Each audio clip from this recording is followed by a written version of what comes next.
Hello everyone. Hello. Welcome back. It's actually been a while since our last stream. Um, but that just means we have a lot of exciting news to share as always. Yeah, we've been working hard. Nice Good to to be see back. everyone in chat. Hello Max. Um, yeah, we've got a couple of exciting things to go over today, as we wait for people to come in.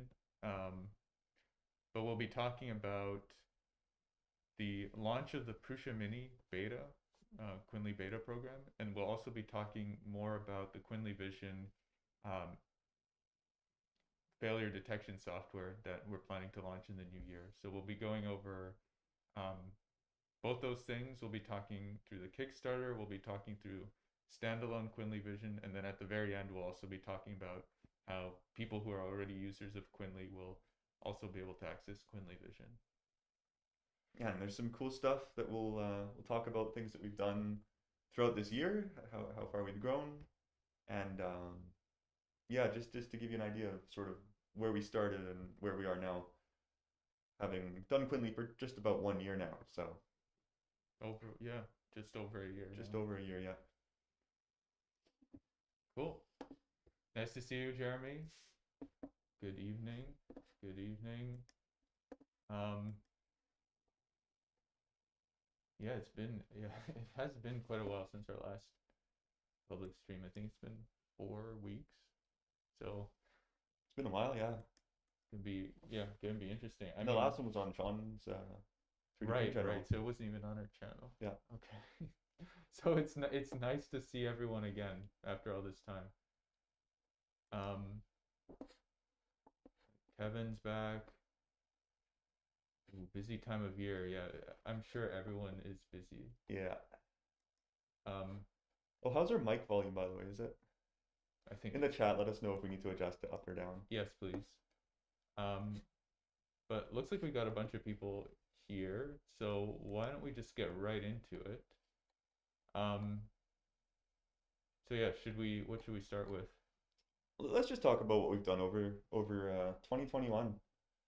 Just a little bit, just to give you an idea of, all the because we've actually done quite a bit over this year. It's kind of hard to get a feel for it when you're part of it. But looking back, we've done quite a bit. Mm-hmm.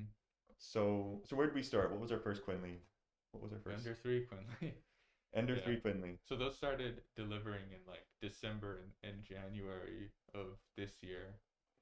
And it was the first time that we had, I guess, released automation at such a scale, and basically anyone could get it. Before that, we were just doing um, beta tests and installs that we were setting up at customer locations. So this was the first time that we had produced like a very an automation system that was accessible to anyone. And yeah, one of the things that we quickly learned was like how many different types of Ender firmware we had to support. Yeah.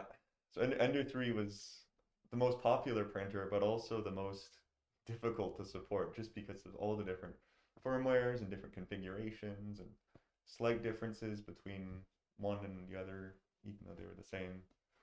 Yeah. And it kind of taught us right away, like, okay, if we're going to come up with a solution that works for any printer, um, we don't just have to consider hardware, but we actually have to make sure our software is compatible with everyone's mods and everyone's, and like 50 different main boards that Ender 3s use. Yeah. So one of the things that 3DQ that Quinly's improved on over this year, I think, is just the software in general. Like there's so much that went on behind the scenes to make it work with all these different printers without needing to adjust anything. Mm-hmm. And that's stuff that you guys don't see, but it's stuff that our developers work really hard to make it work.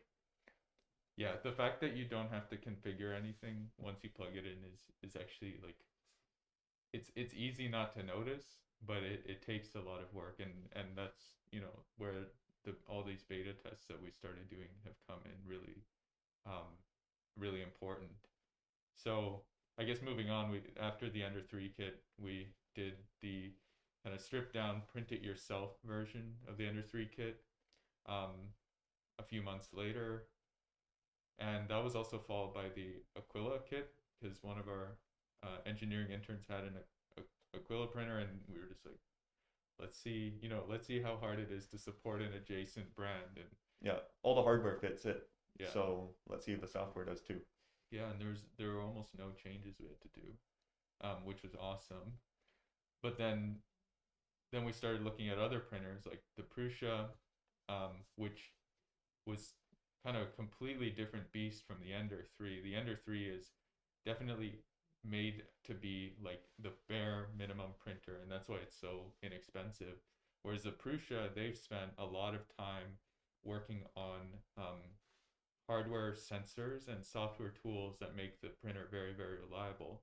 And so, just porting the software over to the Prusa is not really enough to automate it to its fullest capacity. So something big with the Prusa, that was kind of our first real beta that we ran as well. We sent Yep. out, I think, 8 of them.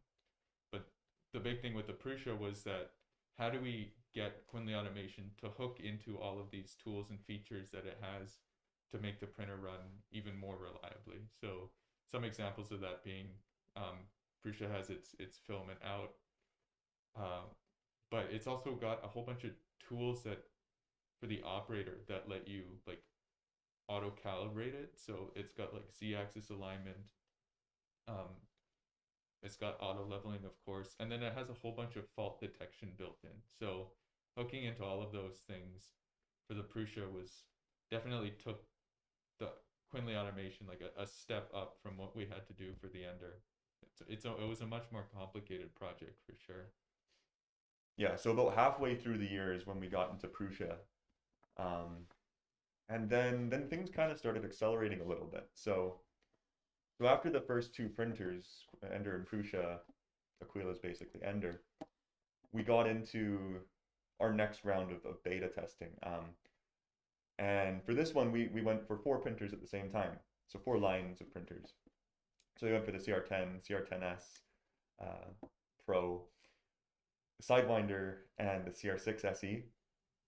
And some of them are Creality printers, but we have also got the artillery printer. And so there was a few different issues that had to be solved with those. Um, but no, we're actually pretty much closed out on these betas. Um, so for the most part, CR10 is done. CR10S Pro is very close to done. Sidewinder is also very close to done. Yeah, it's like one software update from being done. Yeah, and then the CR6 SE, we still need to make sure that it's working perfectly. But we pushed the fix a while ago and need to hear back from some people. But there's no rush on that. But yeah, another huge one that went out in about September was the whole UI overhaul. So Mateo, yeah, how about talking a little bit about what you guys did there? Yeah, I mean, anyone that's been watching us knows, but the UI was designed in conjunction with some of our, I guess, most enthusiastic users, and we completely changed the workflow. The biggest change that we made was allowing for like bulk file processing. So you could upload multiple files, queue multiple files, and then manage a whole bunch of files at once. Um, and yeah, that was done. We interviewed a whole bunch of customers, got their feedback, created a concept, got feedback on that, and then a couple months later, started demoing and beta testing it. Yeah, and this is one where we got a pretty good response from our community. I think you guys liked it. I loved it. It was like I Yeah, use it at home because I have a Quinly at home, and I'm like, okay, yeah, this is actually how it really should have been. yeah, it's I think this is good. yeah, and it's something that we wouldn't have learned without having you know users out there giving us that feedback. Because yeah, you don't want to develop any of that stuff in a vacuum. And if you do develop software in a vacuum, that's why you get like really unusable features sometimes. And Mhm. yeah, there's some software that I've definitely used where I'm like, what are they thinking? How did they design this?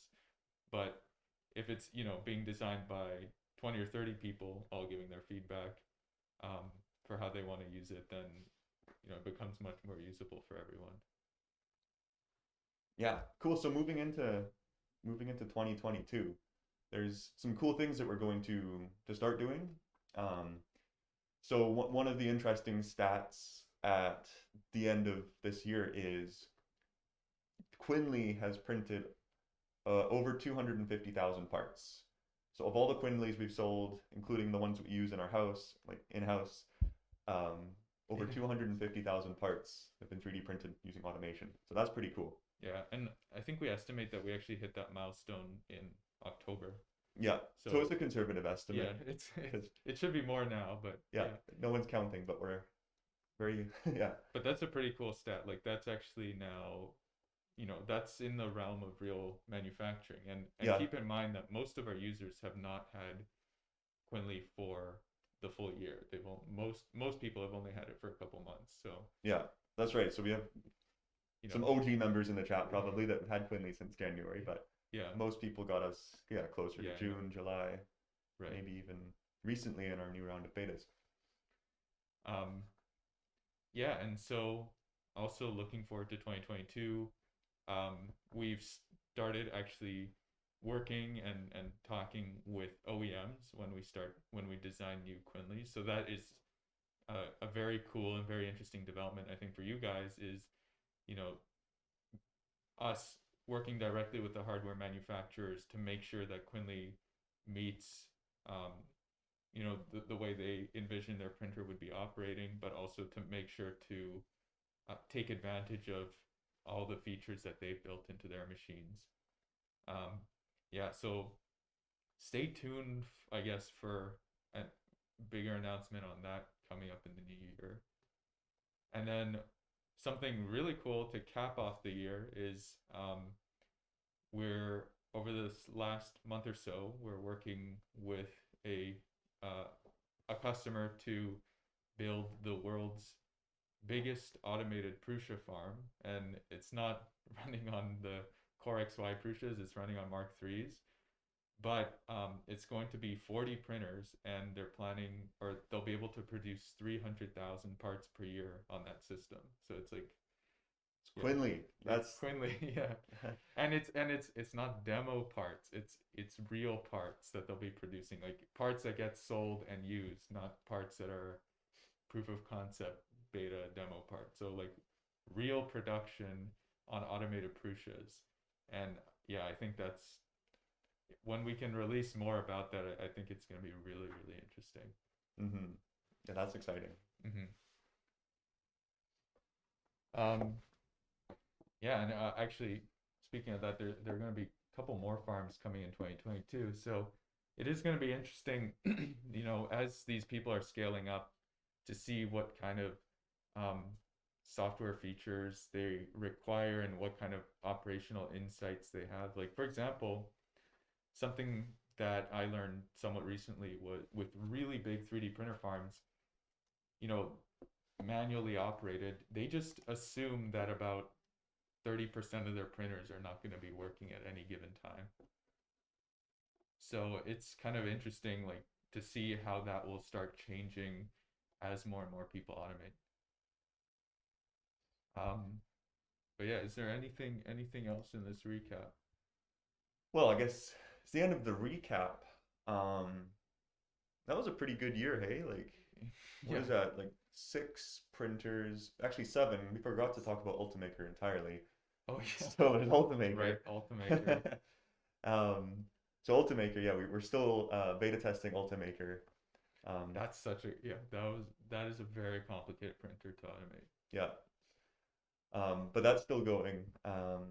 And so that turns our total to 7 printers, 8 if you include Aquila, that we've Right. automated over 2021. Yeah. Um, so it might make you think, oh, what's next in line for Quinly? So um, we don't know our full list of our next beta printers coming out just yet, but we've decided on one of them for sure. It's Prusa Mini. Hmm. So Prusa Mini is actually, we're going to put it out on beta testing. Like it's signups to start today. There's actually a link in the description if you want to sign up for that. Um, you'll put your email in and it'll sign you up, and then you'll get email maybe about once or twice every month about beta trials going on. And one of those will be, of course, Prusa Mini. Then you just respond, let us know what your deal is, what do you want, how many printers do you want to beta test, for example, and then, yeah, we'll sort something out for you. The other one that we're looking at and a couple community members are trying to gather support for is the Quinly line of printers. So if you're interested in joining that beta, just sign up under our general beta link or tell me about it in Discord. There's another special sign up link for those ones. But that one hasn't quite met the threshold yet. But it is kind of a fairly likely contender as well for the new year. Yeah. Yeah. So Prusa Mini, that's just a smaller version of a Prusa Mark III, but it's a print farm printer. It was actually designed to be used as a print farm because it's smaller, but so you can pack more Prusa Minis into your house or basement or workshop or whatever. But yeah, it's got a lot of the built-in features that the Prusa Mark III has, auto leveling and stuff. It's a pretty good printer. We're going to see what we can do to make it as reliable as possible. Quinly automation, you know, it's good, so we're going to see how good it can be. So hit that beta link, sign up if you want to try it out. Yeah, and I see since we started, we got a whole bunch more people joining us. So just wanted to say hi to Bob and to Justin. Thanks for joining us this evening.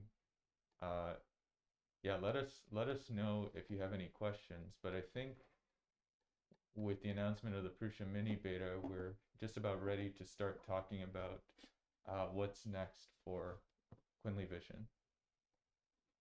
What is our vision for 2022? Okay. Yeah, our QuinlyVision. That's going to be overused, by the way. Yeah, just as a for sure, as a warning. So, yeah, so everyone knows, and everyone knows like the worst part about 3D printing is coming back to your printer and finding out that your part failed somewhere partway through the night, and you just end up walking in on a massive spaghetti monster or a layer shift that ruins the entire print or a giant nozzle blob that requires you to replace your entire hot end, which happens often in print farms. So one thing that we found out with the automation is because you're printing so much more, it creates a lot more opportunities for those kinds of things to happen, especially if you're running many, many different parts. So yeah, with 24/7 automation, you should also have some level of 24/7 supervision. And that's where we started looking at during the summer, what ultimately became QuinlyVision, which is this machine learning model that is able to identify and detect different types of failure mode. And I guess one of the reasons we went ahead and started doing our own solution for this is because we want to build this to integrate into the automation seamlessly. Basically, yeah, so something like just looking for spaghetti is not really enough to save your print farm from these types of disasters. You want to catch things very, very early on. So spaghetti, as a failure mode, it's too late, right? It's once it's already happened, late. Your print's ruined, and also like if there was damage that could have happened to your printer during that time, it could already have been too late. Yeah, it's like spaghetti is the result of catastrophic failure. Like it's the worst thing possible to happen to your print. Your print's already come off the print surface, or your layer shift has already gone insane or whatever. That's how you end up with spaghetti. So we're thinking, well, stopping a print at spaghetti is really good. It saves a lot of material. It saves you a lot of time cleaning it up. But you're not catching the failure early. And you also don't really know, just looking at spaghetti, you don't really know what caused the print failure. So that's why we started looking at different types of failure modes so that we could actually not only detect failures, but diagnose them automatically. And so, we have in our, I would say it's in an alpha stage right now. I'll pull it up on the screen so you guys can look at photos. But we're looking at 14 different types of failures. So I'll just pull it up. So yeah, spaghetti, obviously one of them. And then layer shift, warping, stringing, under extrusion, over extrusion, nozzle blob, poor initial layer model, poor bridging, parts detaching, no extrusion, which is important for clogs. Like a nozzle clog or extruder jam. Yeah, skirt and zits. So yeah, I'd be curious to know, everyone watching, like, what are the most common failures that you get with your print, and also like, what is the most damaging type of failure? So for print farms, and this comes from talking to a whole bunch of print farm operators, I believe that nozzle blobs are one of the biggest and most costly forms of print failure that you can get. These people running farms are so busy that it's often less expensive for them to just straight up replace a hot end than try and recover one from this type of failure. Because if you get a nozzle blob, it can actually damage the hot end in ways that are not immediately apparent. And if you like try to save a hot end from a nozzle blob, sometimes you'll find that it doesn't perform as well as it did before. Or your thermistor will do a thermal runaway halfway through your print net the next time, Right. Because you tweaked the wires too hard when you pulled it off. Right. Here, Bob. From experience. and Bob's saying right now, I had a huge blob encasing my hot end today on Quinly. Heated it to 230, scraped it off, cleaned it up, and it went back to printing. Like, that's part of the thing, right? If print farms are already getting these nozzle globs that require a lot of recovery or require just replacement of the hot end, then if they're going to be automated, those nozzle blobs are going to be happening 3 times as, or far more often, because they're printing 24/7 now. Yeah. So automation requires, like, nozzle blobs in particular, usually because the first layer is where the stuff starts peeling off.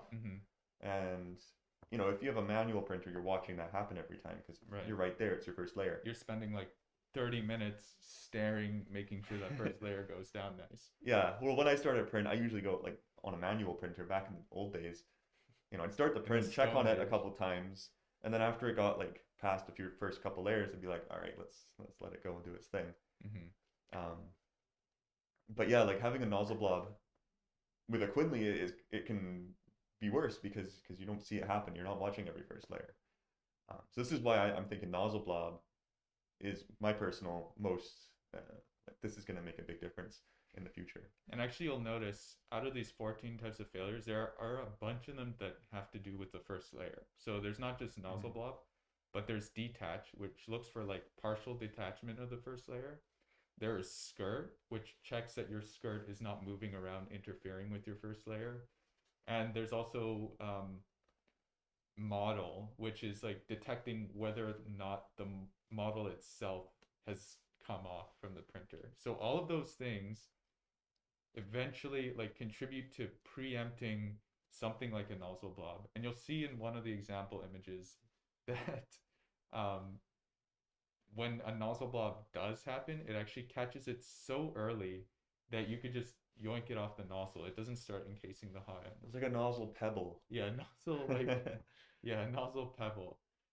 Yeah, Bob says he started a nozzle blob museum because of how often it happens. I do some really weird nozzle blobs. We should actually.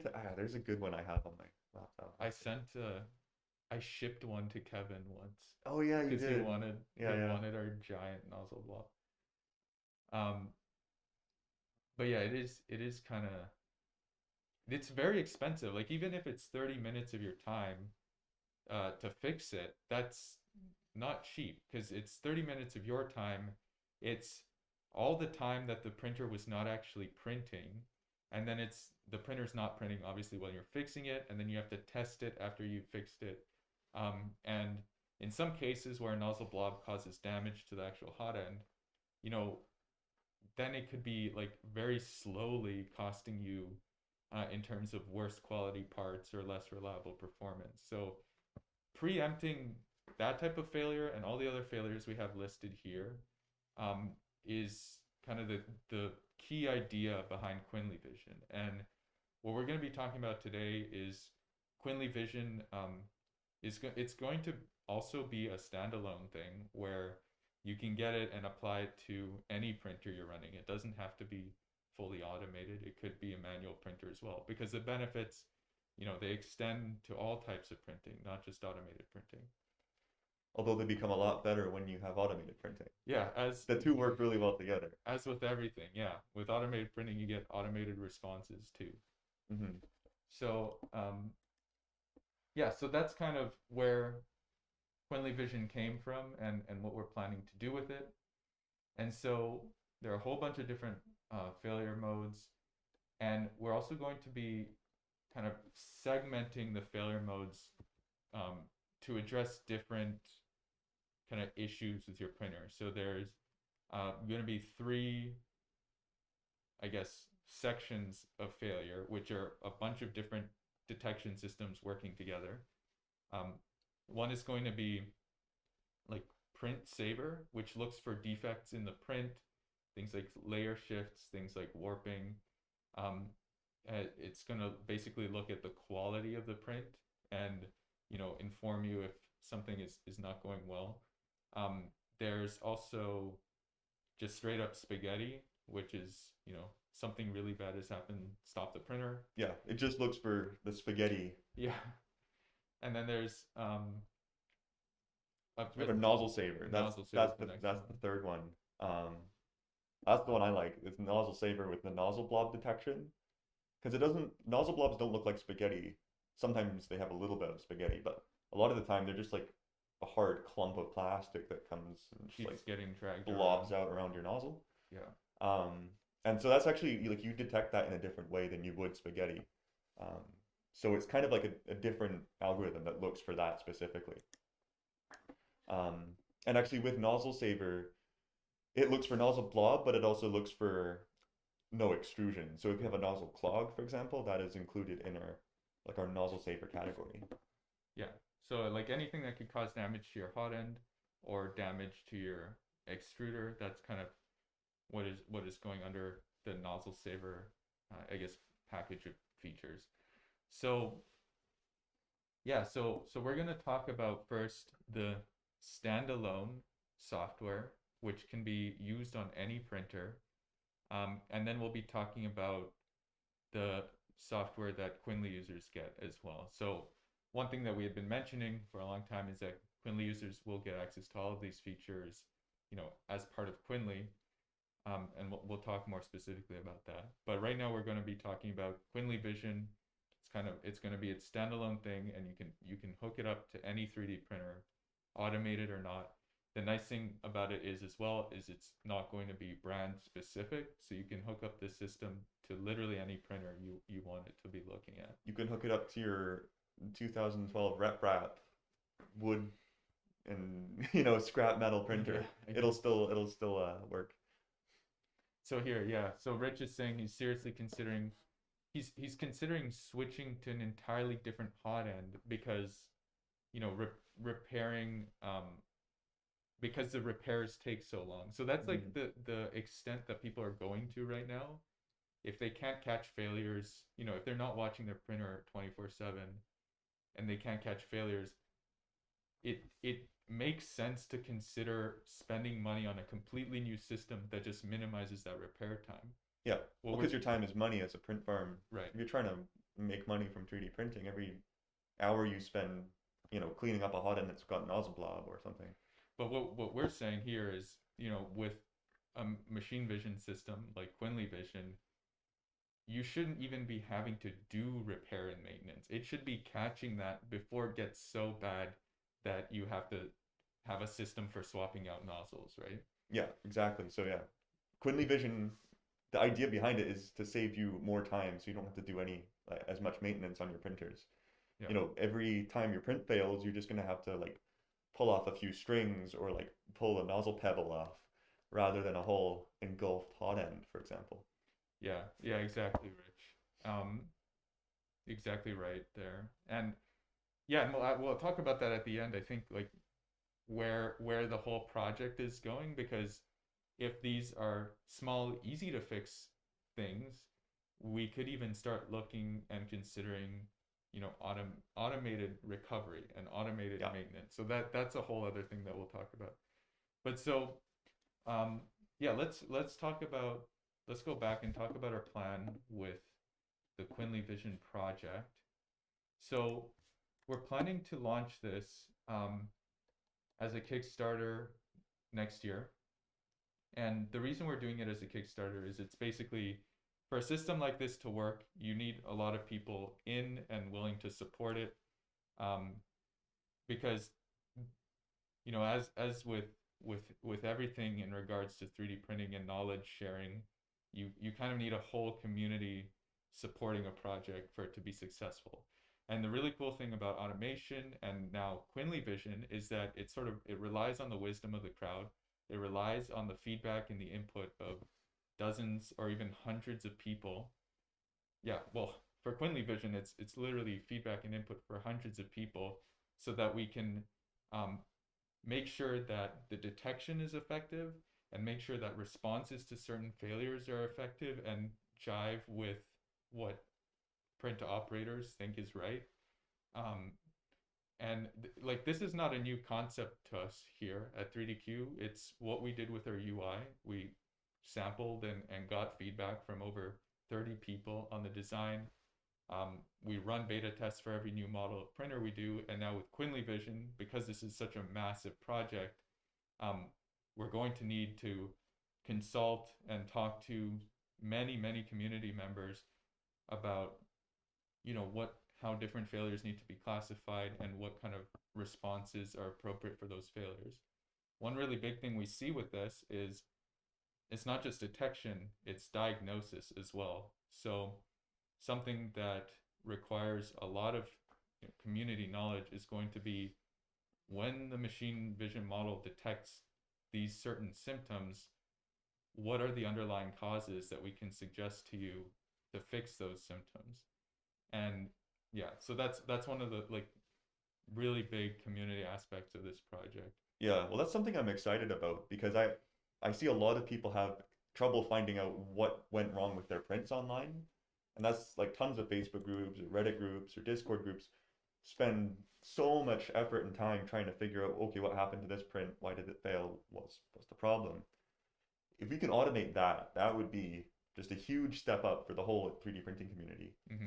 And that's something we're trying to build with QuinlyVision. Yeah, yeah, So exactly. automated education, automated print failure, diagnosis, and then also tells you how to fix it. Like that would be like that a huge step for FDM 3D printing.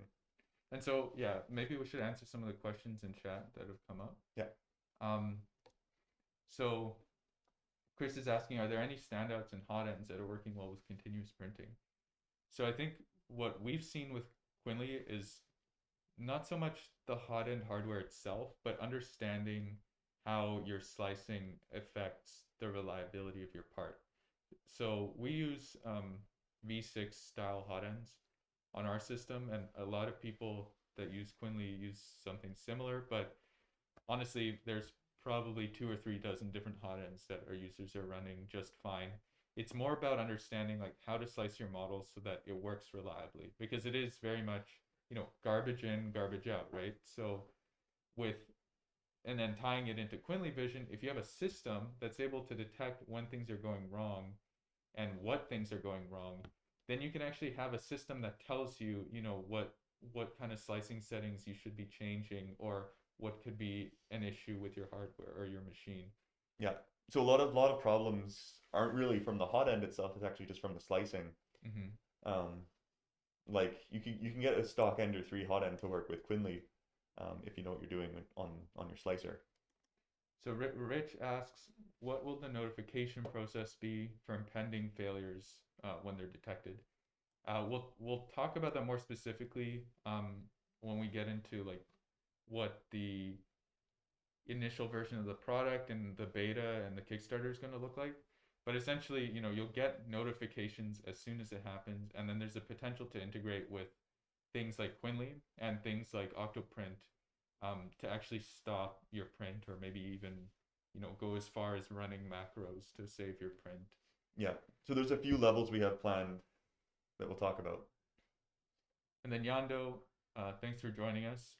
He's asking, do you have to stream the video feed to a web app, or does it run locally? So the machine vision model is kind of too big to run on local hardware.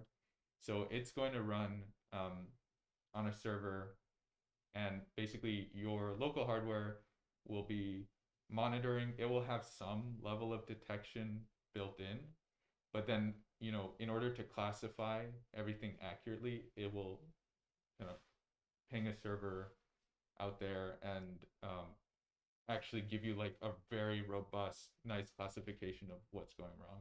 So it's going to be something like it watches your print. It's like, oh, hey, take a look at this. Yeah. And then, if it notices something weird's going on, it's like, check this out in much greater detail and tell me what to do.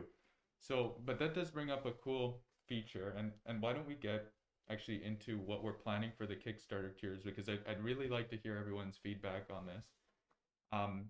So the base, we'll just get right. Yeah, why don't we just talk right about the Kickstarter? So the base tier is going to be like QuinlyVision supporter. It's basically if you're interested in the project and want to try it out for yourself, it's $25, and what that includes is no monthly subscription. It'll come with 500 hours of spaghetti detection, and what you'll get is remote streaming, and it's sometimes called tunneling, but basically what it means is your printer and your computer can be on any network on the internet, and it will securely give you a video stream that's inaccessible to anyone else between your computer and your printer.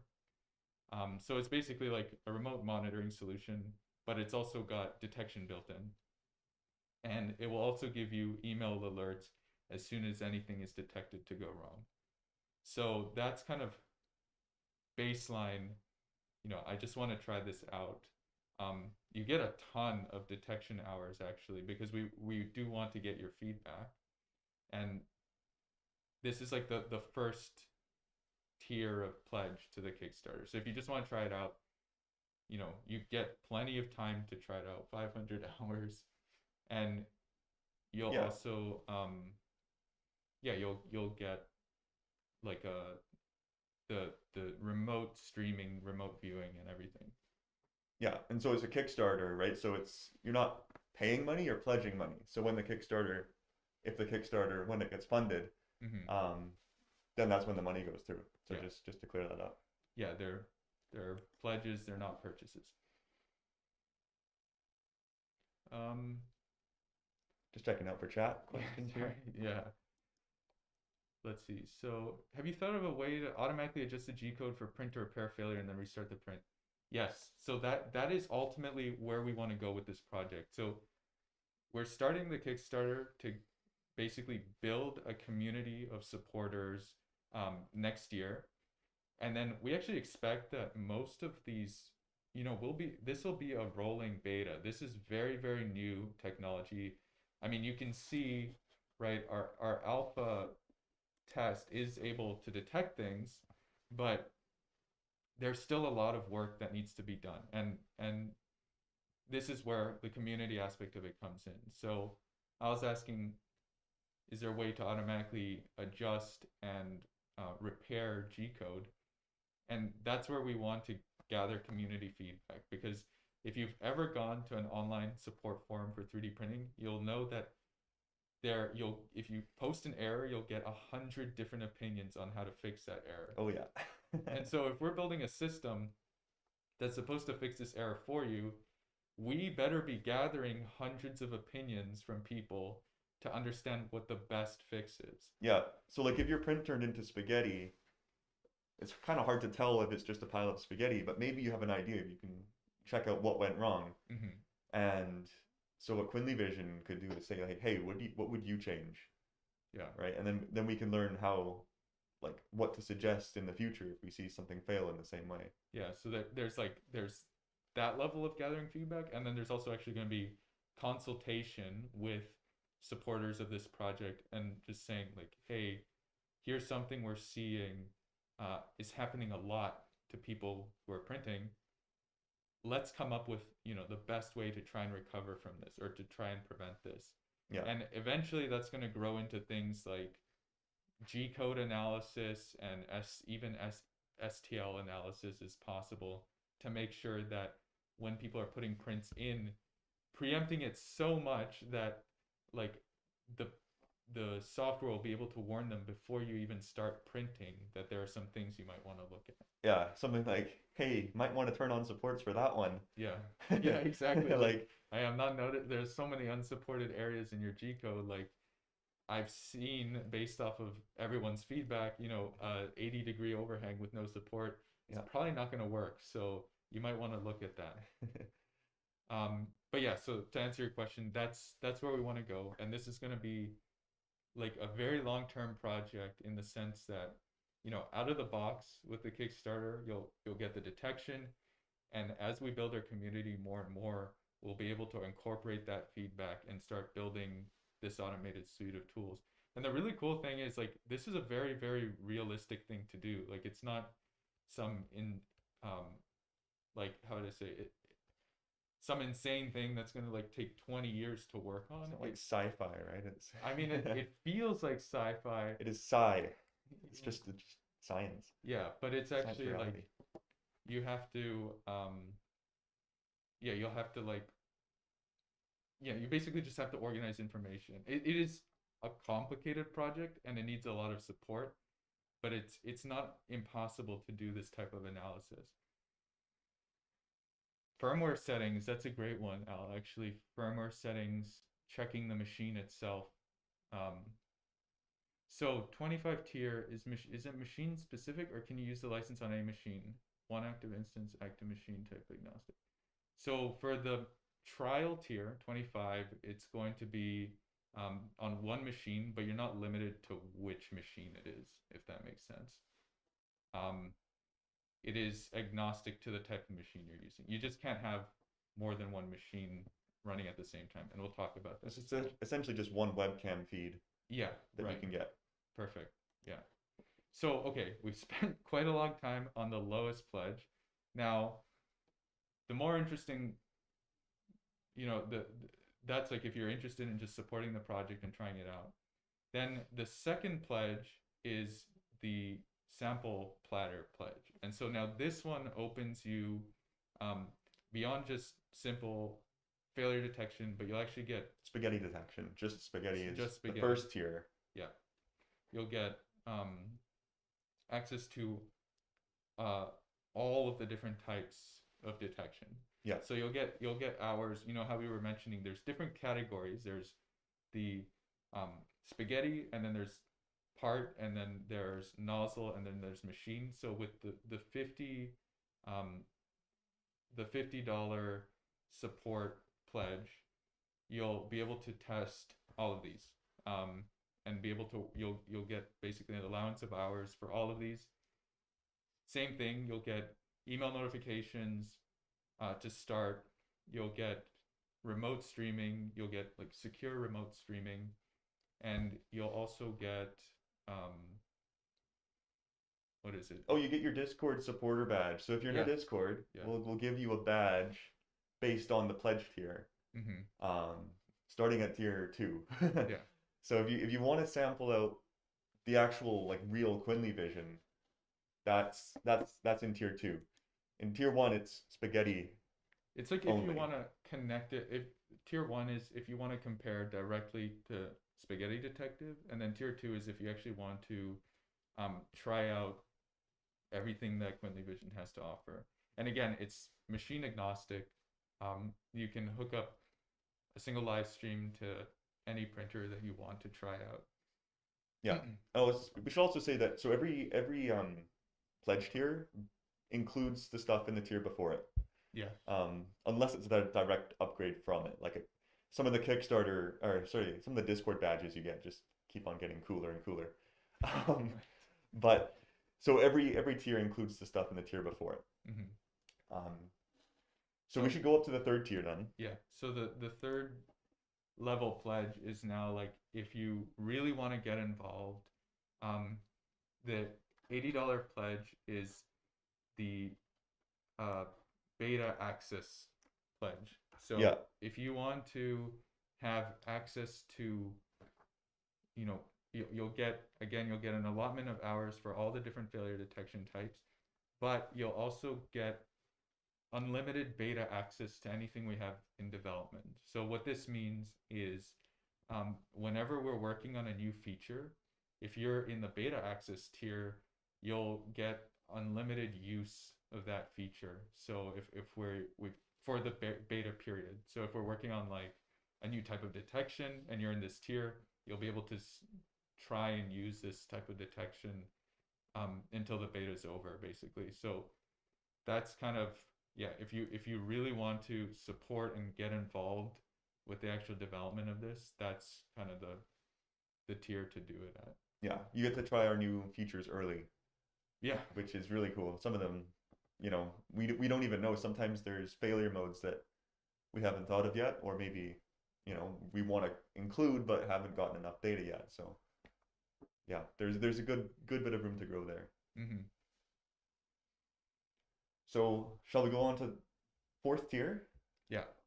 So this is our print farm tier.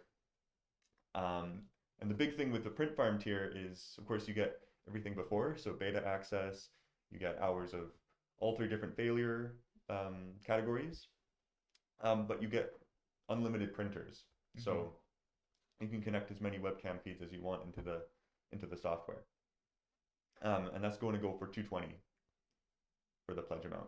So yeah, you'll get and you actually get quite a lot, right? So it's not based on a monthly subscription. So you actually get at this tier 1,000 hours of spaghetti detection. You get 750 hours of everything that has to do with nozzle failure and extruder failures, and then 500 hours of like printer mechanical failures. Um, yeah, and again, in addition to that, any sort of beta features we're working on, you'll have access to, and you'll be able to provide input and feedback. Hal, you're asking what's the full 7-course catered meal? There's It's funny that literally you asked. that's a good question That's almost because exactly what we called it. there's the next tier up, I guess that's the fifth support tier, is called the full meal deal, which is this you get everything. So you get everything, including unlimited printers. You get more hours as well. I think what is that, 1,900 spaghetti hours? The hours are basically double the one before. Okay. So yeah, you get 1900, 1400, and 1100. And in addition to that, you also get um, our Quinly wireless hub, which is will also be used to run QuinlyVision, and you get a hardware camera package. So this is a camera system that we're specifically designing to work with QuinlyVision. So one thing that's going to be very important early on is that uh, we're using specific hardware to train this models, and we know what like the best hardware setup is, and so you'll get a copy of this hardware setup as part of this pledge. So that includes the wireless hub controller and a camera setup, and it's not just like a Pi cam, but it's gonna be a camera that's a specific resolution set up in a specific way. It's also going to have things like lighting, and we're even toying with the idea of including, like I was just thinking about this earlier, maybe even including other sensors like a microphone or an IR Yeah. light. Yeah, that's something that's been discussed a little bit. Yeah. Yeah. So that's the kind of thing you can expect. It's basically like here's pre-assembled recommended hardware that you get in addition to this software tier, so that when you put it on your printer, you're basically bam up and running. Um, there's no configuration needed, and you're running what we're running. Yeah. So it's like a plug and play, like you get everything you need deal. Mm-hmm.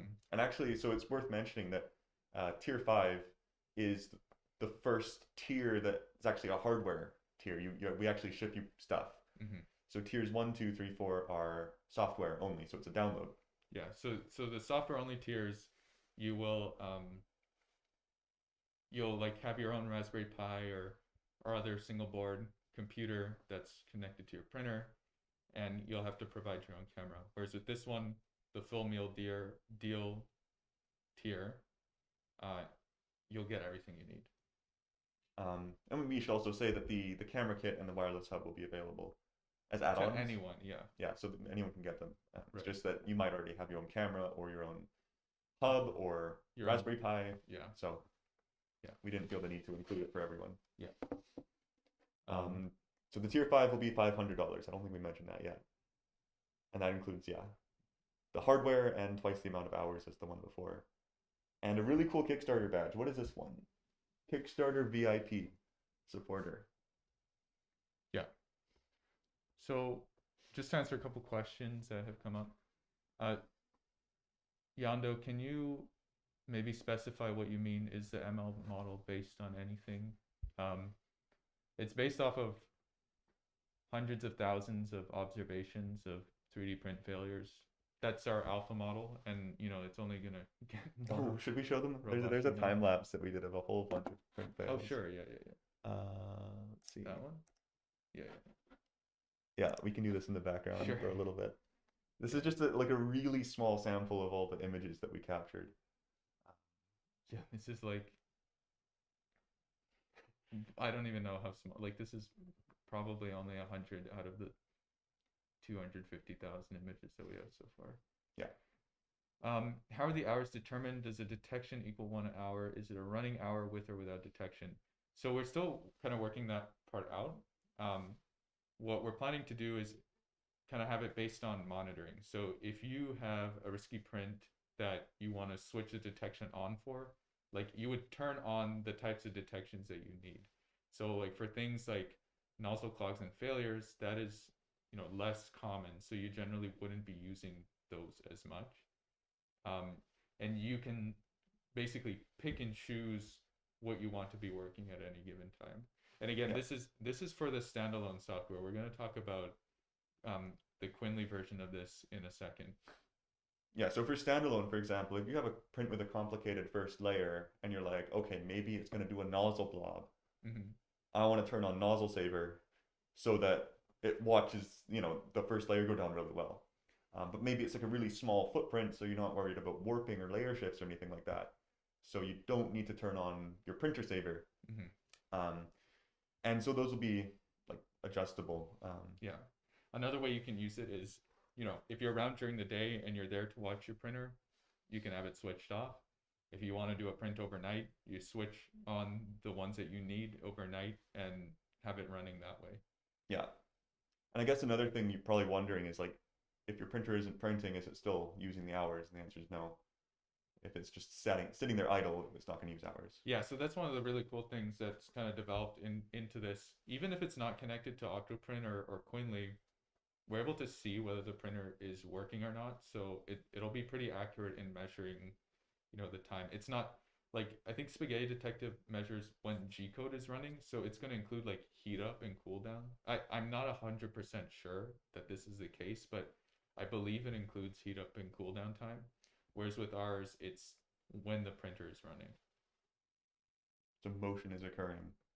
And I guess another thing is like if for example the print stops, this is in the future, but if the print stops because of the failure detection, then it's not going to use the hours while the print has stopped. Right, exactly. It's gonna just stop right there. Yeah. So it's kind of how you'd think it would work. Yeah. In a way. Yeah. So with okay, understood. Sorry, I meant where did the video come from? So all of these images that you're seeing in the background are images that we've collected in-house, and we're using for training. So we actually collected, was it over 200,000? Yeah, 250,000. But there's gonna be much more actually being collected like over the next couple months too. Yeah. So we had about a couple printers just set up running full time for like a lot of last year, just printing out fails after fail after fail. Mm-hmm. which was pretty fun to watch. But yeah, there was a lot of spaghetti to clean up as well in the office. So I think I'll come back to your question at the very end because it is a good question. He's asking about how running a farm with multiple machines is going to work in terms of the monitoring. Hmm. Okay, and then Rich asks, what is the min recommended hardware spec? Cam and Pi, does it run on the same device as Quinly, or does it need a separate standalone device? So it can run on the same,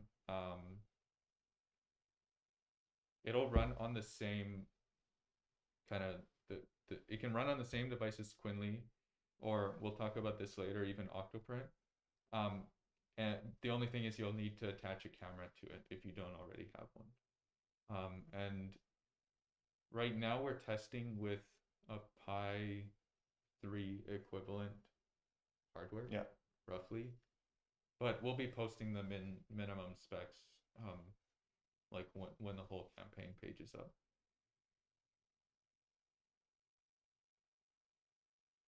Okay, why don't we continue with the tiers and then we'll get back to actually Al's questions because I think that's a bigger discussion. Yeah, those are some good questions. Yeah. Okay, Yeah, so we have another tier we haven't talked about yet. This is our tier 6. It's a $1,000 tier. And I think we're going to call this one the QuinlyVision Experience.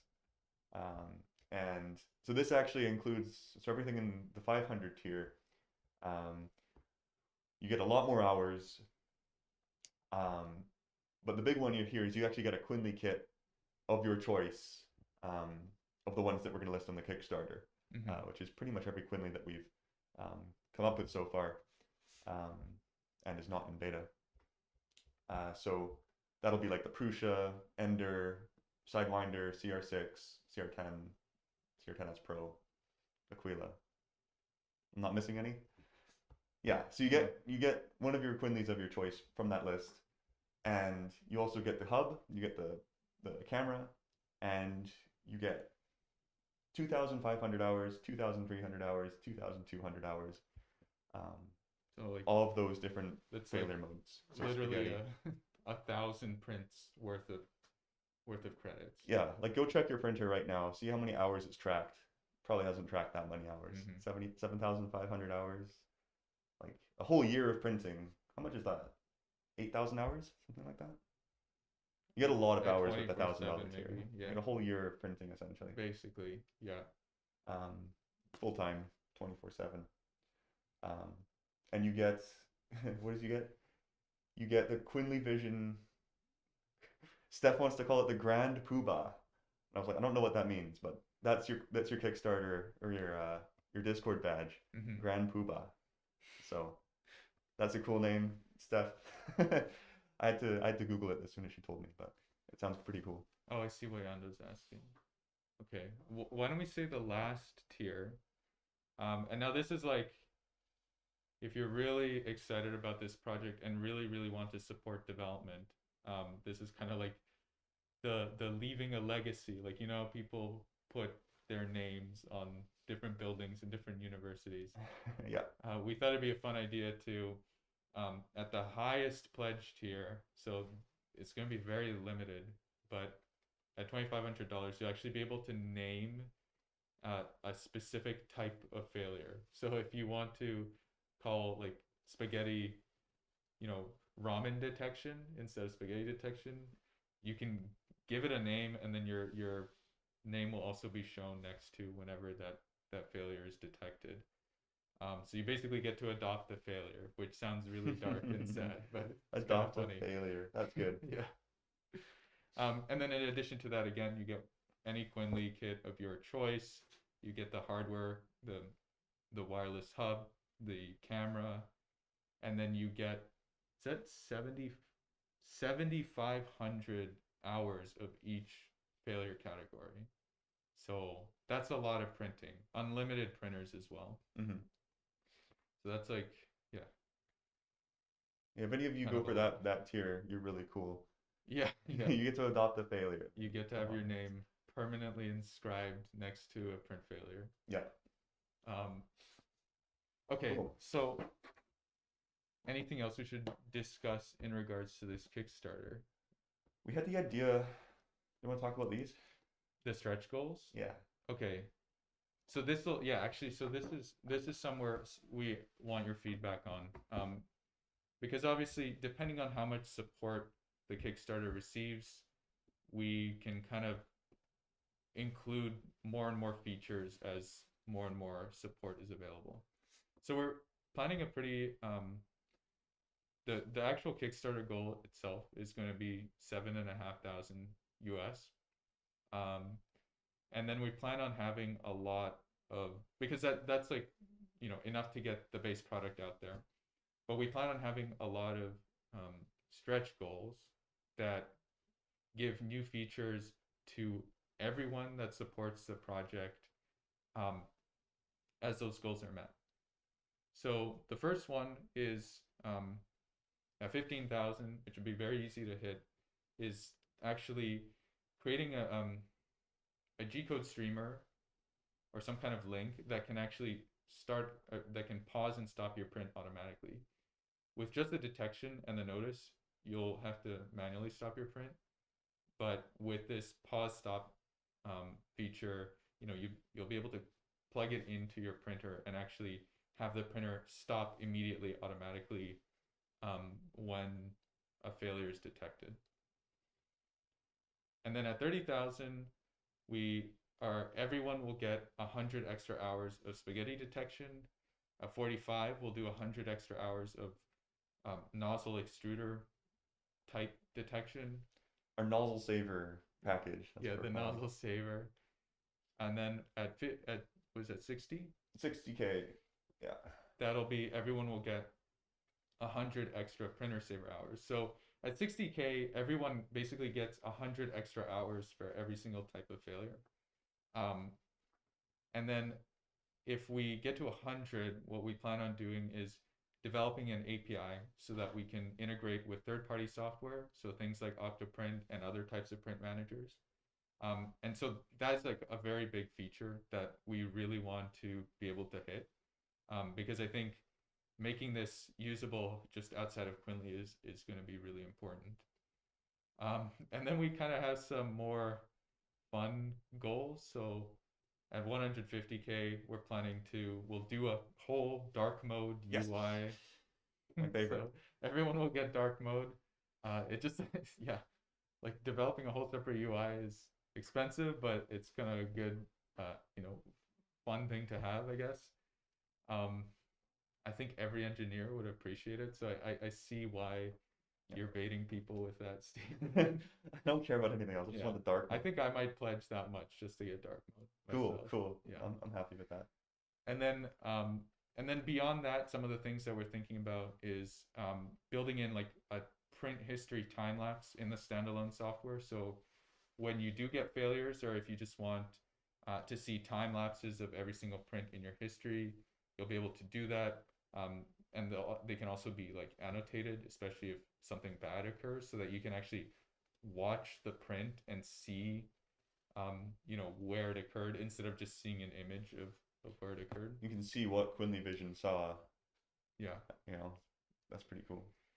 The other thing that we're thinking as one of the like further stretch goals is mobile app. So like an iOS and Android app that you can install on your phone to get the remote viewing and remote notifications. I don't know, maybe even like sending a text would be possible at that level.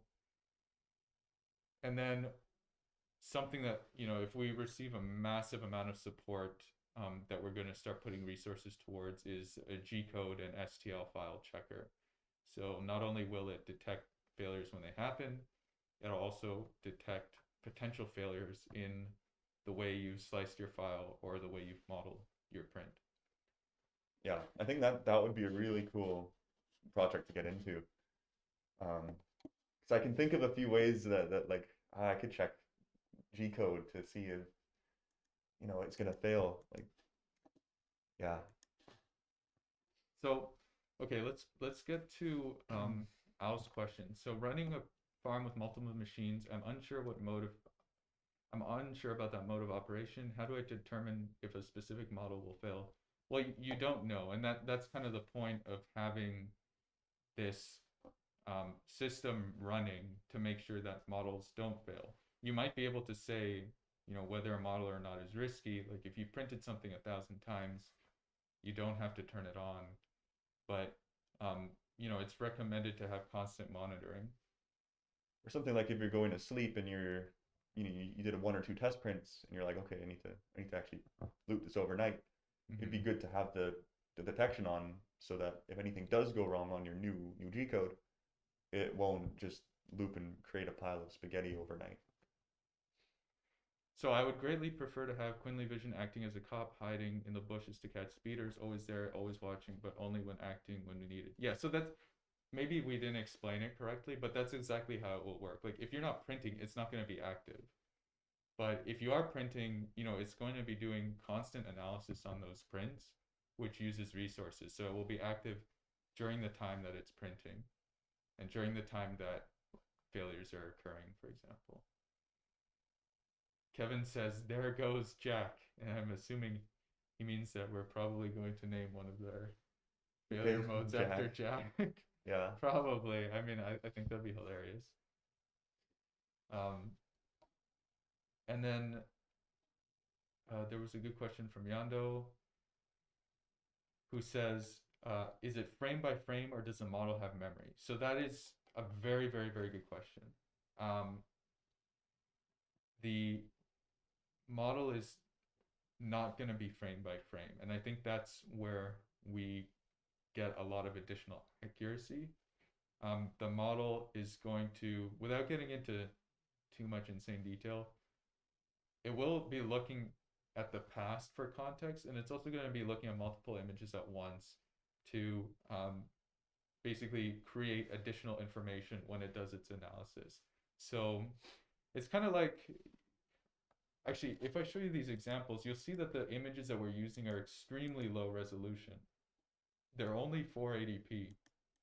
And that's kind of a side effect of doing analysis on more than one image at a time. Let me just show you. I'll bring it back here. Like you can see, it's just over 400 pixels tall, and we're kind of blocking it, but it's 600 pixels wide. Um, and even with such a low resolution image, it's able to figure these things out um, because it's not just looking frame by frame. It's going to be looking at like time series, event detection. It's kind of like how in astronomy, you can like composite a bunch of photos to get a very high resolution photo to filter out all the noise. Mm-hmm. We can do something similar with this, and that's what we'll be experimenting with.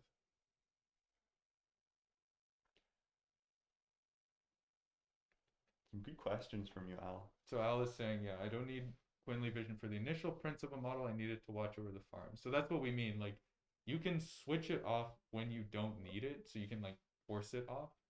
But when you do need it, just leave it on and it will be doing the detection for you at all times. I think part of this is that we should also talk about how it would integrate with Quinly Sure. because that changes things. So I think Yeah, some of the problems, Al, is you're thinking about it built into Quinly. We've been talking about it in the standalone. that's true. That's true. So it is different in Quinly. So we've been saying like for since the beginning of this project that this failure detection is going to be something available to Quinly automation users. And it's different from the standalone software. So in Quinly, anyone that has Quinly Basic is going to have 24/7 spaghetti detection included. So it's like you bought your kit, it comes with the Quinly software, it has the 24/7 spaghetti detection included. Now, if you want any fancier types of detection, those will also be available. Um, but those will be available in um, you'll get an allowance of those in the most basic version, and then if you want 24/7 or something more complicated, especially with integration with multiple printers, that will be in Quinly Pro. So Quinly Pro is all about running a print farm, and part of that will be like automatically, stopping and reorganizing a print queue of jobs based on failures happening to different printers. Quinly Pro will also have things like if one of your printers on Quinly is failing more often, than the other. Um, you know, it will be able to report that to you and say, hey, this print job fails more often on this printer, you might want to check it out. So QuinlyVision in the Quinly automation software is a bit of a different beast, and I think is more close to what you're describing. What we're talking about with the Kickstarter pledges is QuinlyVision as a standalone product that works on any printer, mostly manually operated. Yeah, so one of the things, like for Quinly integrated QuinlyVision, you get spaghetti detection full time. So that's kind of what you'll be wanting is like no matter what, there's something watching for a failure, even if you have a very reliable setup. Mm-hmm. But then there's the option to turn on, for example, Nozzle Saver for very risky prints. So if you have a print with a really complicated first layer and you're like, okay, I need to make sure that these first layers aren't going to turn into nozzle blobs, then you turn on Nozzle Saver for that. Mm-hmm. Or for example, you have a print that can sometimes warp or layer shift. You might want to turn on Printer Saver for those ones, and it'll be almost like setting the quantity, release temperature. Do you want QuinlyVision? Yes or no? Like Yeah, do you want advanced QuinlyVision? yeah. And now Rich also says, so I think we need to make it really explicitly clear. He says, you bring up some good points, Al.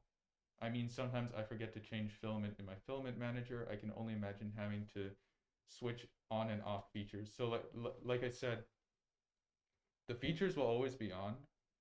It's only if you explicitly want to switch them off, you have that option to. You don't need to. If you want monitoring all the time, go for it. Like, but if you want, if you're messing around with a printer and you don't want it to be monitored, you can also switch it off. I think we kind of made it a bigger deal than it is. All we're saying is that you can turn QuinlyVision off at any time if you don't want it running. That's it. When it's running, it's going to be looking at things all the time. You won't have to remember to keep it running. Mm-hmm. Okay, yeah. So Al is saying that sounds exactly like what I want. So my apologies for not explaining that clearly earlier.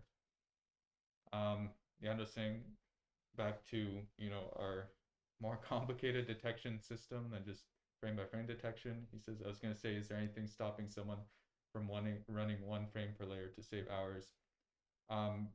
Yeah, I guess they could do that, but it would like decrease the effectiveness of the model quite a lot.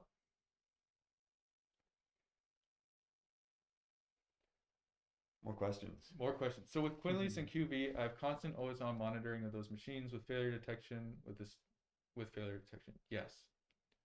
Okay, let me repeat that. Al says, so with my Quinlys and QuinlyVision, I have constant always on monitoring of those printers with failure detection. That's correct. With the standalone QuinlyVision, you only turn it on when you want it. You can leave it on and it will know because it can see when a model is printing, and only that time where it sees the model printing, it'll be active. Now, if you want to print a model and want it deactivated for some reason, you have that option too. We're just saying you have the option to pick and choose what you want running when. I would suggest everyone always leave it on for all prints because all prints can fail, but maybe you're there and don't want it monitoring your printer because you're like staring at the first layer for some reason. You can turn it off. I'd rather have a balanced amount of hours across the board, just my opinion. I think what you'll find is that the usage is not going to be balanced across the different types because a lot of failure types are more rare than others. So can Quinly users buy the Pro detection? So if a Quinly user upgrades to Quinly Pro, which is also something that's coming out in the next year, they can. If they support the Kickstarter, there's going to be a way of transferring over all those features into your Quinly software as well. So I should actually explain that. The QuinlyVision is being developed as a standalone product and as part of Quinly at the same time. So the features are all get mirrored over. So if you pledge to back the Kickstarter, your pledges actually get transferred into Quinly. But not only that, Quinly has some Quinly exclusive features that you also get access to, if that makes sense. So if you pledge like 80 for the beta supporter pledge on Kickstarter, but you also have Quinly, you'll actually get beta supporter in Quinly itself. And so some features of QuinlyVision that are automation exclusive, you'll also get access to those. So it's not like by backing the standalone project, you'd only be getting the standalone software. If you're a Quinly user and you back the standalone project, that gets pulled into your Quinly software as well, and you get Quinly exclusive features. Ben saying howdy. Also, it's probably worth noting that if you have 3D printers that we don't support, but you want them to have failure detection, you can get QuinlyVision for the printers that aren't Quinlified. Yeah. But you can also get QuinlyVision for printers that are like that have Quinly built into them too. Yeah. So we're basically saying like you have a lot of options. You don't have to worry about transferring from one to the other. Like let's say I don't know, let's say Prusa Mini wasn't in beta, right? And you have you want QuinlyVision on your Prusa, and so you get QuinlyVision standalone. You're using it with your Prusa, you're using it with Octoprint or whatever. But then all of a sudden we release a Prusa kit. Now, if you automated your Prusa Mini, that standalone QuinlyVision is going to transfer into your Quinly software. And so now you'll have Quinly software plus QuinlyVision when the kit becomes available for that printer. That's kind of what we're saying. Like you have so many options, and yeah, backing this Kickstarter and supporting this Kickstarter actually not only supports standalone QuinlyVision, but actually supports the development of further automation in Quinly itself. So that, if you're interested in QuinlyVision and we eventually get to automating that printer that you have that doesn't have Quinly available for it yet, your support is actually gonna all transfer into Quinly when it becomes available for your machine as well. Yeah, so another thing that we should probably talk about is we need you guys to actually ask your friends and tell other people about this, because we need to grow our community to get all the data that we need to run QuinlyVision effectively. So like over the coming months, we're going to have more and more news about this coming out, and we'll probably have a page where this information is more readily available. But you can share that with other people and get them excited too, because like first of all, growing the community will mean that QuinlyVision itself is better. Like I think Al said just now, just having consistent print monitoring, the algorithms get better exponentially. But also having like a wider group of people, it means we're able to actually reach people who've never even heard of us before, and could totally like have a huge change because of getting Quinly and QuinlyVision. Like maybe they're running their print farm manually and they just don't even know about us. Like how sad is that? So being able to just get a larger group of people in on this is going to help this thing like grow really fast. And the biggest part of that is going to be getting community feedback on like when failures are caught, how should we respond to them, instead of just stopping the printers. Like, can we recommend, with all the different printers out there, different printers tend to have different hardware issues, and so being able to call on a community of 25 people running quitties and say like, hey, why is layer shifting happening so often on the quitty? And they say, well, the x-axis belt is really loose. It needs to be tightened a certain way. And being able to gather that information and then building it right into QuinlyVision so that if someone has that error, we can say, hey, the z-axis spelled on quitties are sometimes quite loose, so try tightening it. That's what's going to be key, and that's why we need to get like gather so much support. Um, Kevin's asking, if I want all 14 detections, do I need to pledge to the $80 tier in Kickstarter? Is there no way I can get QV with all the detections as a basic Quinly user? So they're equivalent.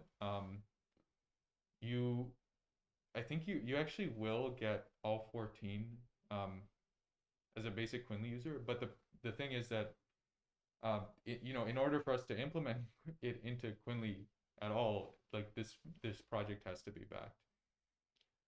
Yeah, so with the $80 Kickstarter, for example, you get the beta features. So while we're developing those um, in Quinly, you'll get access to those features while they're in Yeah, development. yeah, Um, exactly.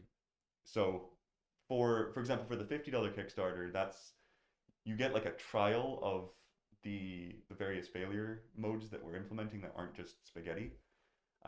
For 80, you get like a lot more of those hours, and you also get the beta access. Um, Whether or not you're running it with Quinly or with something else. yeah, I think it becomes more like this just makes everything better having beta access. Would you not be able to detect layer shift as it's occurring with the camera being able to see the real position of the extruder? Great question. Um, yes, that is like part of what is considered in a layer shift. Something that we really want to do, if we get enough support on this project, is I mentioned it earlier, but it's actually doing G-code analysis. So being able to compare the um, observed position of the nozzle to the position stated in the G-code will be really, really helpful. Like that's part of the live G-code analysis and live G-code repair. Um, but yeah, that's exactly one of the things we've been looking at that we kind of have planned out. But you know, requires a lot of support to get to that point. Benny is saying he's been printing an insane amount of things for Toys for Tots, which is awesome. He posted a picture in our Discord a few days ago. I don't know if you saw. Oh, I did see. Yeah, Yeah, there was like 7 boxes of full of toys. it's insane. Similar to, yeah. So Al, I guess we're on a bit of a delay, but yeah, you're exactly right. Like using the camera to observe tool position is something that's also kind of planned. But again, like I should not understate that this is a very big project, which is why we need so much support. But there are going to be features in beta like over the course of a year, or some things that roll out, 6 months into the project, that once we've got the foundation solidified, we'll be rolling out more and more beta features in the future. And then anyone who's pledged to get beta access is going to get access to those features.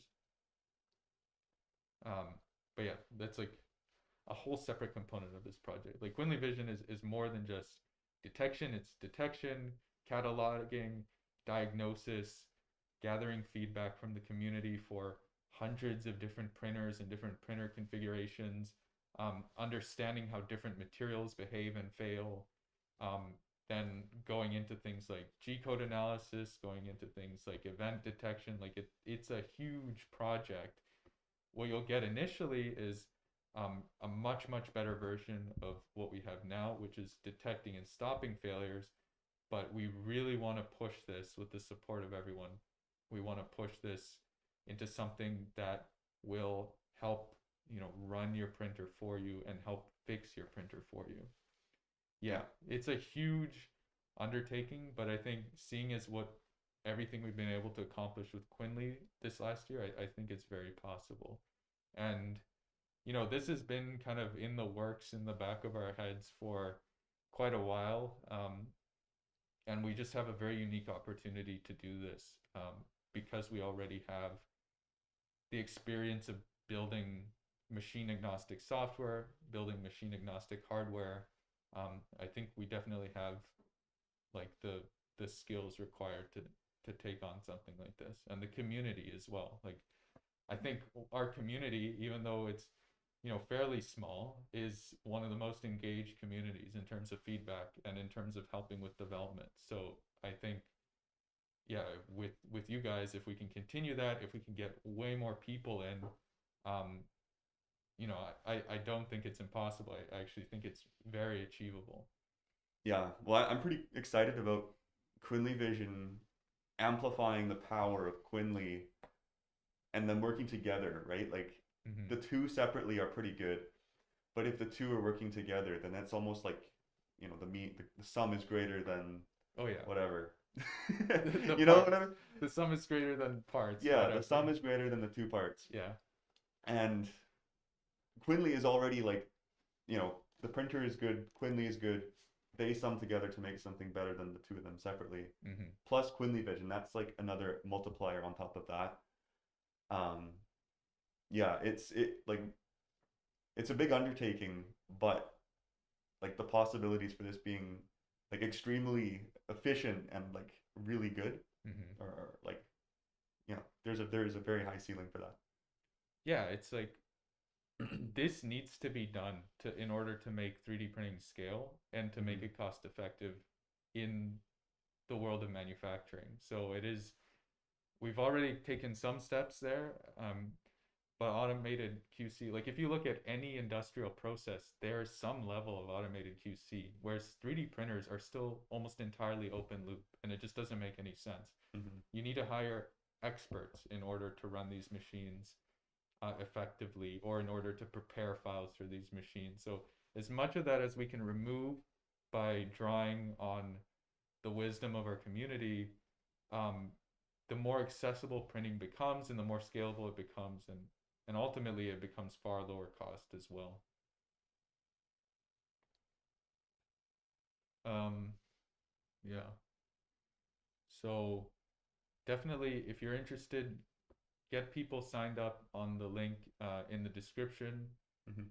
and then we'll probably send out a big email blast when everything goes live. Now, something that you guys can look forward to in the new year is we're planning on launching a live demo of this technology. So we'll have a website where you can, and please keep in mind this will be an alpha build, but you'll be able to upload um, images of failures and have it like check the classification for you. It'll be an interactive demo, and that's also a thing. Like you can share that online. We plan to, um, at minimum, have it be able to classify your images, and we're even thinking about maybe writing like a couple articles that demonstrate like if this failure is detected, what kind of things can go wrong, like Yeah. actually telling you how to fix it. Well, because it could be a pretty good community resource if you don't know what your print fail is and you upload your photo and it tells you, Yeah, that saves you the whole trouble of having to ask experts. It I tells you. guess that's kind of what Yanda was saying, like with the sending one frame at a time. I guess you could technically use that website, like just send a You picture just of a, upload your pictures like, yeah, oh, is it failed? No. Okay. no, yeah, yeah, I mean, or you could like, also just look at it, but or like, oh, what's wrong with my print? yeah. Maybe that's what we should call it. What's wrong with my What's print? wrong with my print? That's actually a pretty good Yeah, name. I shoot, like that. someone's gonna register it. Steph, go right Stop quick. now. Yeah, we'll find something like that. But thanks for joining us, Sal. It's been awesome. Your questions have been great. I think they help clarify things for a lot of people as well. Hmm. Yeah, Yeah, and I enjoy think your we're holiday. we're getting to the end of the stream pretty soon anyway. Yeah, if there's anything you guys want us to demo, let us know. We plan on releasing a whole bunch of videos and photos over the next couple weeks showing the detection in action. So keep an eye out for those. Please share them as well. And then I think in January we should have like our website so that you can test it yourself. We'll have that up. That I'm looking forward to so much. I think it's gonna be awesome. Just being able to give someone a interactive demo, and then yeah, make sure if you know anyone that struggles with 3D printing or that struggles with print fails, um, tell them about this. Get them in our Discord or get them to sign up on the email link, and yeah, we'll keep you guys posted as we move closer to the Kickstarter. But I think this is gonna be super fun. Like I think this Yeah. is gonna be an awesome project that everyone can get involved in. Yeah, and I guess if you didn't catch the first bit, we have Prusa Mini going on beta today. There's a link down in the description. Um, and actually, we're doing a sale on Prusa printers for the next week on Prusa, Quinly for Prusa. Hmm. So that's the mini now and Prusa Mark III. Yeah. Um, so that's going to be going on until next week, Wednesday. Um, and yeah, I guess just to give you a taster, there's some more printers in our mind for beta, but they haven't actually gotten to the point where we're actually going to pull the trigger on it yet. So if you know anyone with an Artillery Genius, CR10 Smart, um, or an Ender Max, those are kind of next on our list. Oh, and a the Quiddy as well. Quiddies, yeah. So those are on our list, but we haven't gotten enough people in there to pull the trigger yet. So yeah, if you know anyone who would like automation for their printer, uh, get them in the Discord. Ask them, yeah, just to join. Kevin says, I have a room that you can demo for me. I'm guessing a room of printers that are having issues. Yeah, Perfect. Yeah, try uploading a photo to the site when it's up. I'm curious to see. And then Rich, thank you for your support. Yeah, and you know, if you know anyone else you think will be interested in this or interested in supporting or testing or even providing just feedback or advice, have them join the project. Like this is going to be a community effort. Um, it will, yeah, we'll need hundreds of people worth of help to get this all put together for you. mm-hmm. So I think with that said, we're pretty much at the end of the stream. Yep, that is Um, it. Is this our last stream of 2021? I think it is, right?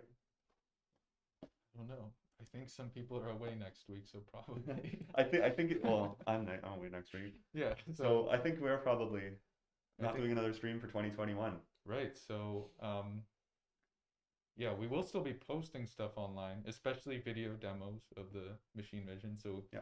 keep an eye out for those. But um, yeah, you're right. This is so long for 2021. Another year that happened. Another Like year, another Quinly. Another another year, 8 Quinlys. another seven. Yeah, 8 Quinlys. Um, yeah, let's hope 2022 is just as good for Quinly and marginally better for humanity than 2021 was.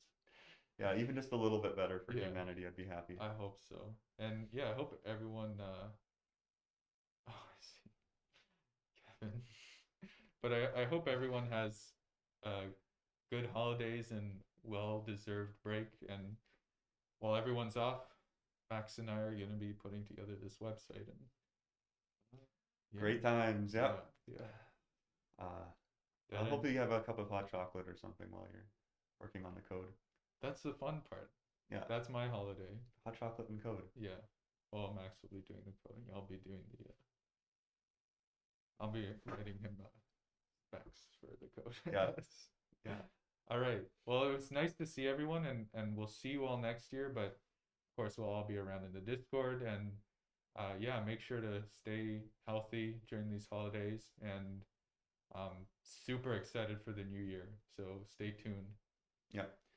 Sign up that link, hit the like button, subscribe, Oh yeah, all you that know, stuff. all the good stuff. All the good stuff. Yeah, just had to say it. Keep an eye out for like some really short shareable videos as well. Mhm. I think we're gonna be putting some stuff on TikTok even and Instagram. TikTok. Yeah, Yeah, we're getting in there. it's gonna be exciting. Well, thanks everyone for joining. We'll see you next year.